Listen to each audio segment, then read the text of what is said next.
Chers jeunes du département de Lomé, du 17 mars au 16 avril 2022, l'ANIP organise une vaste opération d'enrôlement complémentaire au RAVIP afin de finaliser la liste électorale informatisée LEI pour les législatives de janvier 2023. Ainsi donc, veuillez vous rendre massivement dans le village ou quartier de ville où vous vous êtes enrôlé pour consulter la liste si vous n'avez jamais fait la LEPI et que vous avez déjà 18 ans. Une fois que vos données sont affichées, dirigez-vous vers l'arrondissement pour compléter vos informations et les corriger au besoin en gardant sur vous un acte qui prouve les erreurs relevées, puis indiquez le centre de vote.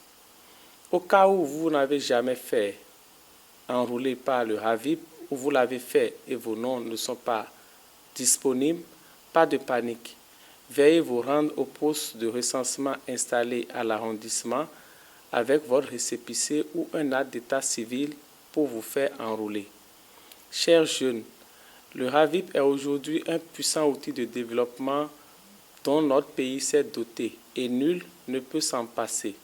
Veuillez donc profiter de cette campagne pour vous mettre à jour afin de bénéficier des multiples avantages y afférents. Félicien Roukarin, directeur départemental en charge de la jeunesse de Lomé, je vous remercie. Merci à vous, Félicien Roukarin, pour ce message à l'endroit de toute la jeunesse du département de Lomé, par ricochet pour la jeunesse béninoise dans son entièreté. Mesdames et messieurs, bonjour et bienvenue à la une. Ce matin, le calendrier des faisans annonce une journée favorable. C'est placé sous le signe de Vaudon. Le signal est au vert. Vous croyez en ça? Donc, prenez les dispositions qui s'imposent cependant. La température ressentie est de 28 degrés Celsius avec le ciel nuageux. La une des journaux à présent, on va démarrer par le quotidien Diakbata. Diakbata qui a mis à sa une ce matin perspective pour les législatives de 2023.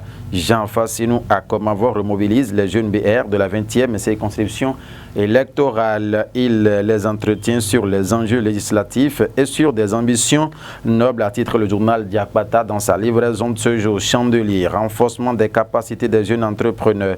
Serge Manani Daouda à Cotonou sur invitation de Romaric Sauton. L'information, c'est le Chandelier qui la placarde à sa une ce matin. Du coin info, du coin, mais qui écrit en fausse manchette haut du côté gauche ce matin, Mali. Décès de l'ex-premier ministre Maïga. Le gouvernement de la transition pointé du doigt a titré le quotidien du Coin Info ce matin. 10e rapport de l'indice de bonheur 2022 Bénin. Un pays où vivre devient difficile. S'interroge le quotidien du Coin Info dans sa livraison de ce jour. Le Béninois libéré ce matin qui a écrit Affaire Georges Bada. Convocation de presque tout le collège médical.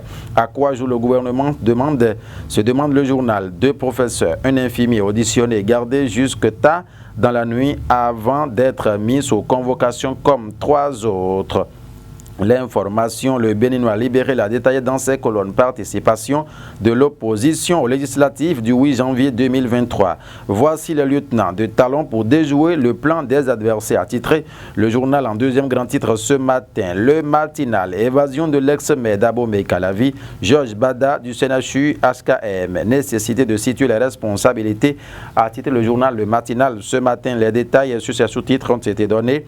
Les DG du CNHU, de la police républicaine et de la PB interpellés.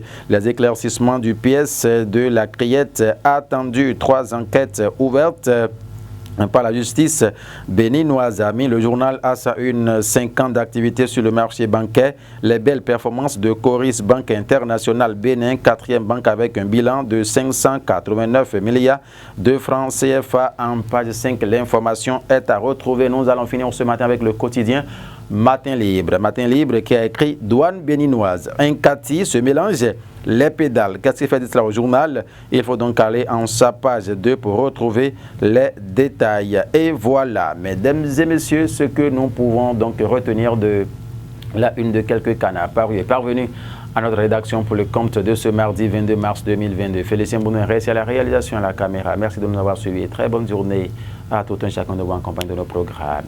Au revoir.